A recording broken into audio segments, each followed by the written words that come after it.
दोनों विषय महत्वपूर्ण है और 5-10 मिनट में ये कंक्लूड नहीं हो सकते। मैं कोशिश करूंगा जरूरी मुद्दे बताने का। पहला विषय है कि मेरी जय जयकार मत करो, मेरा अधूरा कार्य पूरा करने के लिए जान की बाजी लगाओ। 17 अगस्त 1952। डॉक्टर बाबा साहब अम्बेडकर अपने परिवार से, अपने आप से ज्यादा महत्व आंदोलन को देते हैं और इसीलिए 3 बच्चे और उनकी पत्नी रमाई को कुर्बान कर दिया, आंदोलन के लिए कुर्बान कर दिया। और उसके साथ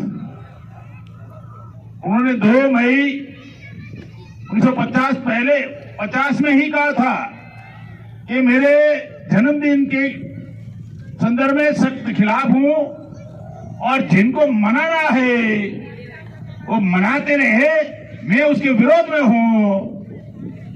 ये 52 से पहले 50 में भी ये बात की।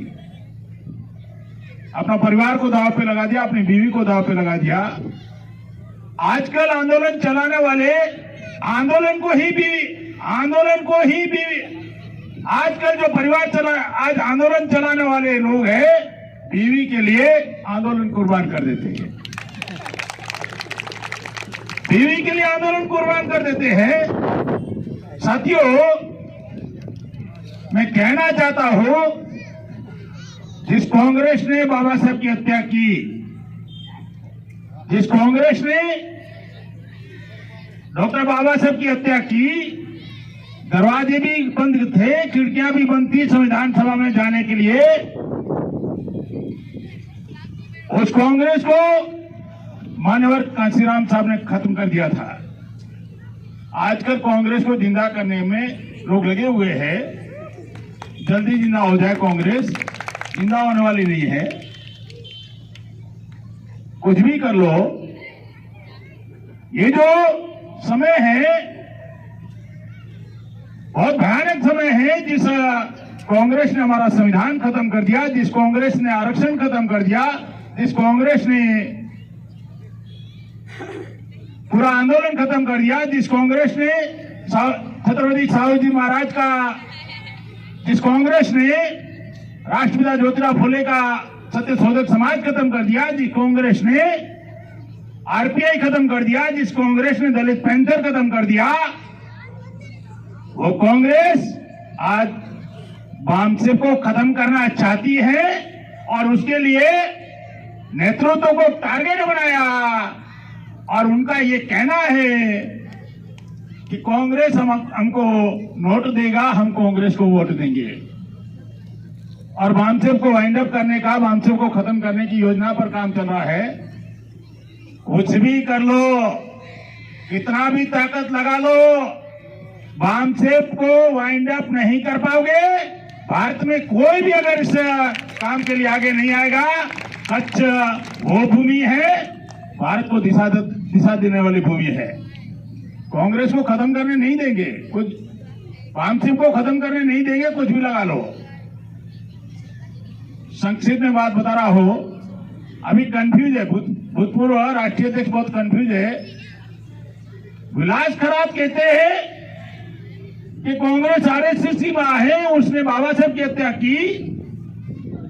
और भूतपूर्व राष्ट्रीय अध्यक्ष वामन मेश्राम कहते हैं बीजेपी को हराने के लिए कांग्रेस जरूरी है। पहले तय कर लो आप दोनों।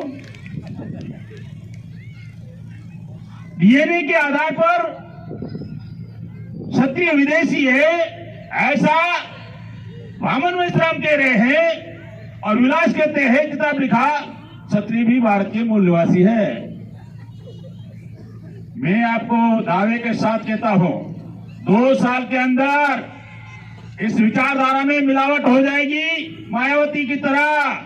और 2 साल के अंदर अंदर कहेंगे सारे ब्राह्मण विदेशी नहीं है, कुछ मूल निवासी भी है। रास्ता बन रहा है, ध्यान रखना।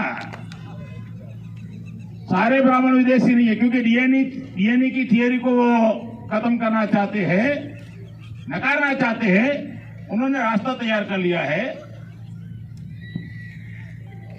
इस देश में निष्पक्ष चुनाव कभी नहीं रहा, कभी चुनाव निष्पक्ष नहीं रहा।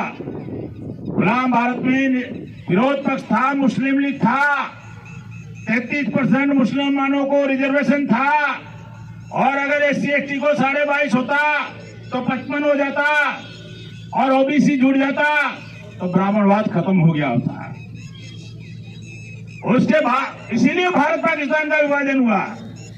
उसके बाद बाबा साहब अम्बेडकर विरोध पक्ष में थे और उन्होंने क्या किया, डुप्लीकेट विरोध पक्ष बनाया।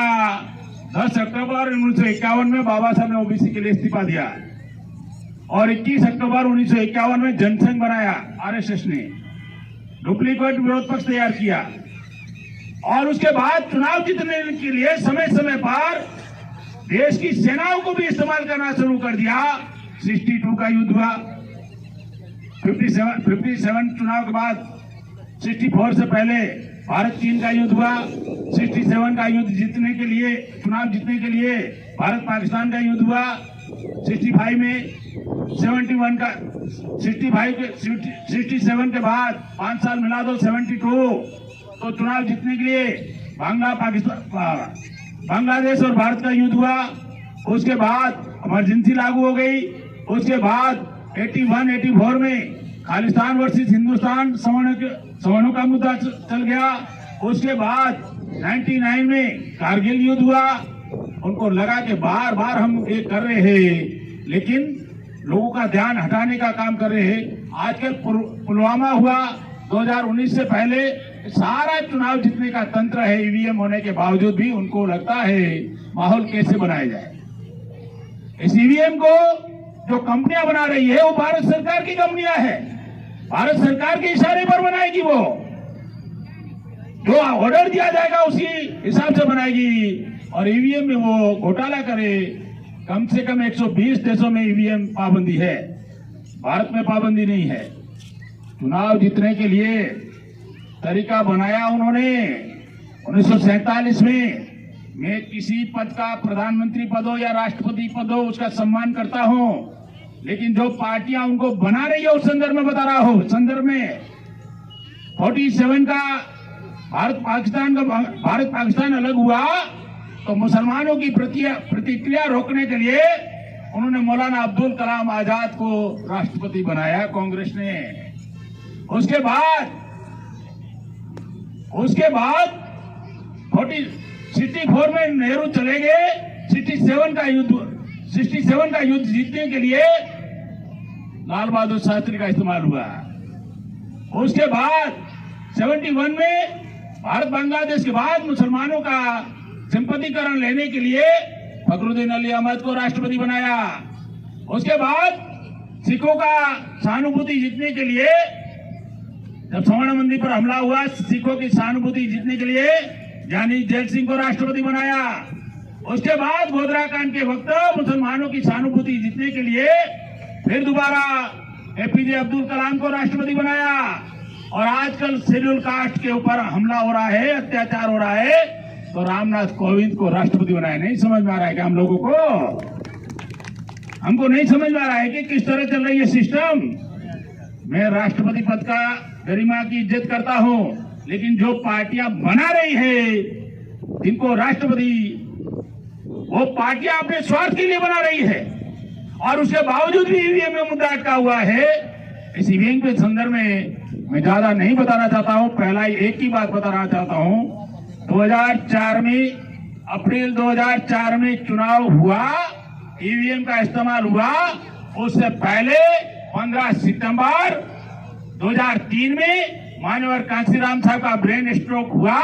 अगर वो जिंदा होते 2004 में तो EVM का मुद्दा उठाते, ताकि सक्रिय राजनीति में थे। EVM ने मान्यवर कांशीराम साहब की बलि ले ली। 6 महीने में चुनाव हुआ, उससे पहले उसकी हत्या हो गई।